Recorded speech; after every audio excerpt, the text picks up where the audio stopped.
wasaaradda maaliyadda ee Somaliland ayaa waxa ay dardar gelinaysaa oo ay bilowday canshuuraha wadamarista gaadiidka ee dhinaca iyo Somaliland. Maxamed Faarax Coomade ayaa warbixintan nooga soo diray magaalada Hargeysa. wasaaradda maaliyadda ee Somaliland ayaa bilowday qorshe ay ku dardar gelinayso canshuurta wadamarista gaadiidka kaasi oo markii hore gaadiidka laga qaadi jiray 6 biloodba hal mar hadda se laga dhigay 3 biloodba hal mar iyadoo sidoo kalena dhawaan xeerka takaaliifta horumarinta wadooyinka ee Somaliland oo ay golaha wakiiladu meel mariyeen uu ku kordhiyay canshuurahaasi laga qaadi jiray gaadiidka lacag. wasiir dawlaha wasaaradda maaliyadda ee Somaliland Cusmaan Cabdilaahi Saxardiid iyo agaasimaha maaliyadda ayaa kormeer ku maray xarumaha maaliyadda ay ku leedahay magaalada Hargeysa gaar ahaan waaxaha canshuuraha bariga iyo kastamka dhexe ee wasaaradda maaliyadda ee magaalada Hargeysa halkaas oo ay ka socotay olole ballaaran oo ay shaqaalaha canshuuraha bariga iyo ciidanka ilaalada nabadgelyada wadooyinku ay ka wadeen goobahaasi waxaana sidoo kale halkaasi kula hadlay shaqaalihii halkaasi hawshaasi ka waday wasiir dawlaha wasaaradda maaliyadda ee Somaliland Cusmaan Cabdilaahi Saxardiid si ay u dardargeliyaan hawlaha ay halkaasi ka wadeen soo dejinta iyo dhoofinta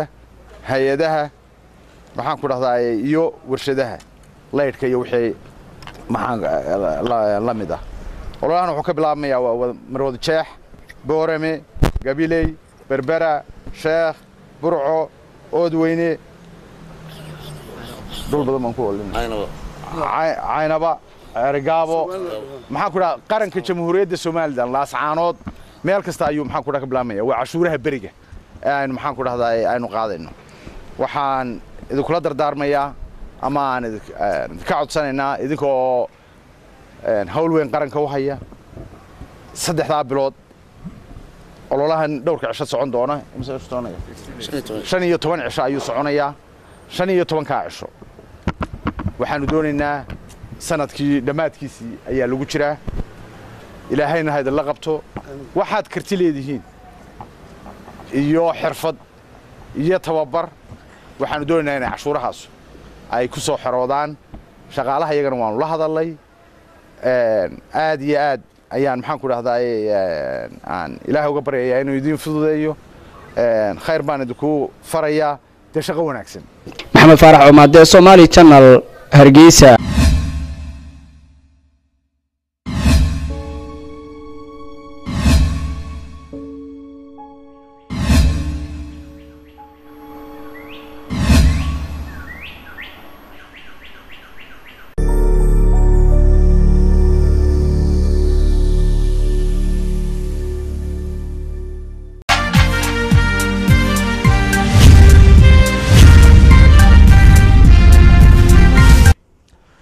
wasaaradda maaliyadda ee Somaliland ayaa waxa ay dardar gelinaysaa oo ay bilowday canshuuraha wadamarista gaadiidka ee dhinaca iyo Somaliland. Maxamed Faarax Coomade ayaa warbixintan nooga soo diray magaalada Hargeysa.